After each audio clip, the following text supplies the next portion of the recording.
Chapter 1. You are listening at FameTV.info. Translator. Henyi Translations Editor. Henyi Translations, I'm already here. Table 16 by the window. Sure, I'll come over now.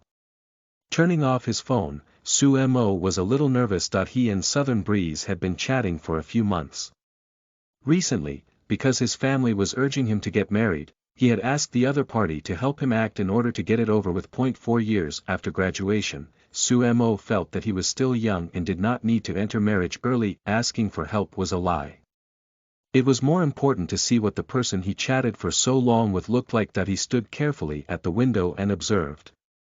The slim back at table 16, with her long dark hair, didn't look too bad. Su Mo adjusted his clothes and walked in. He sat on the chair at table 16. As soon as he sat down, he was stunned by her beauty. She was so fair that she glowed. Her eyes looked at him lovingly. Hello. Are you Southern Breeze? Su Mo greeted her nervously and smiled. Yes, are you Evil Me? The beautiful woman appeared unperturbed. She took a graceful sip of water. Su Mo nodded. Yes, that's me, she smiled, and he couldn't take his eyes off her.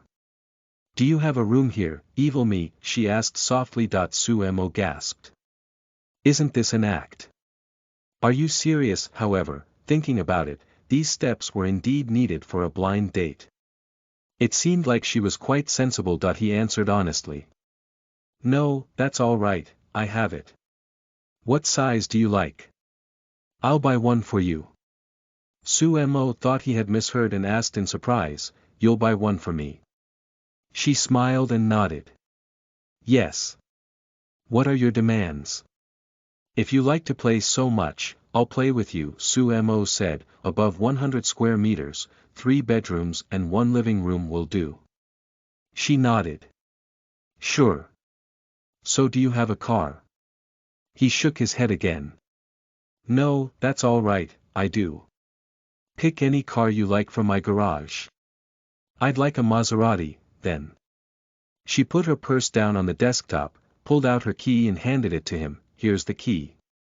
I'll take you to it later. Su Mo was stunned. He was just acting. Was there a need to put on a show? He scratched his head. If I may ask, what's your name? The question seemed to upset her. She glared at him slightly, looking exceptionally pretty. Su Mo, how did you forget my name? My name is Su Nanjin. Don't forget it again. A familiar name. He just couldn't remember when he'd heard it before. He said awkwardly, Okay, I'll remember. My name is, I know your name, Su Mo. She smiled in response, her eyes crinkling into crescents that were heart. Stopping, she said again, So are you satisfied with the deal? Su Mo was stunned and asked, What deal? I'll buy you a house and give you a car. Marry me. What? Why did it seem like it was real? The houses in the capital were worth tens of millions, and luxurious cars were expensive. Who would believe that she would just give it away? This was the first time they had met. Even if they were going to get married, they couldn't possibly move at the speed of light. Although he could hardly control himself in the face of beauty, they should at least get to know each other better. Su Nanjin blinked her sparkling eyes and said gently, Su Mo, if you think it's not enough, I can add a little more. It made his skin crawl. What the hell did she want? You're Southern Breeze, aren't you? Why is this different from what we were agreed on? Su Mo laid his cards on the table. She blinked. How is it different? I'm here for a blind date with you. If you have any complaints, just say so. I'll change it, okay? Perfect figure and looks, sweet voice and gentle temperament, and she was so generous. If she wasn't a fraud, what was there to change about such perfection? Su Mo said helplessly, But I only want to act. She said seriously, I took it seriously. Just marry me. At this moment, a super cute little girl walked over with big rabbit ears on her head. She was simply adorable. She skipped over to him, her pink face melting his heart. She walked towards Su Nanjin and shouted sweetly, Mommy, is this Daddy? The little girl pointed her little finger at him. Sue Mo was shocked. She called him daddy the moment they met. What surprised him even more was that the little girl hugged him directly and said softly, "Daddy, I've finally found you."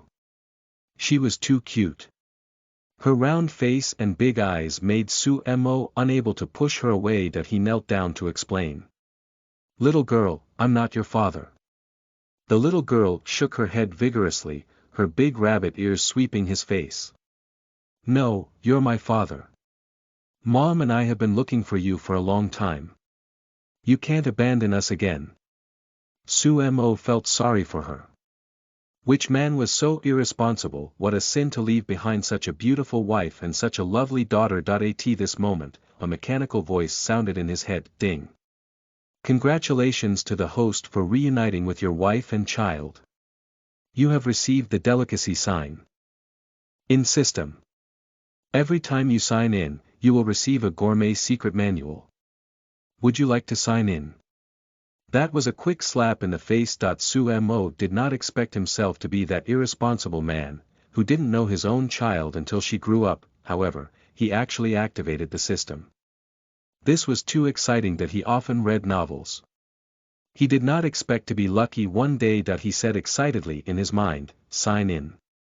Ding. Congratulations to the host for obtaining a night snack stall and a copy of the egg fried rice secret manual. He looked at the address. It was a street in a specialized night market. It was quite popular. It started well. At least there were a lot of customers. Sue Mo held his daughter's hand. The more he looked at her, the more he felt that she resembled him. The system could not lie. She was his daughter. The thought of raising her in the future, Sue Mo felt a sense of responsibility. As for his wife, she had definitely been certified by the system too. He turned around and said, "Mother of my child, what are you waiting for? Let's get our marriage certificate now." Su Nanjin was shocked. This change was too fast. Although he was indeed the child's father, this was too unexpected. She pulled her daughter close and put the key back in her purse on the table. "Why did you suddenly believe what I say?" They had not seen each other for a long time, and he had not recognized her. It was impossible for father and daughter to have such a strong telepathic reaction when they first met. Sue Mo said, "I remember you. Although it's been a long time, I've always thought of you." I didn't expect our child to be so big. After a few years, if he remembered correctly, he had gotten drunk once the year he graduated and somehow had sex with a beautiful woman. They'd even tried to contact each other after he woke up, but then lost his phone. He'd changed his number and the connection had gone dead. He remembered the name Su Nanjin and their short relationship. Listen to the full novel at FameTV.info, direct link in the description.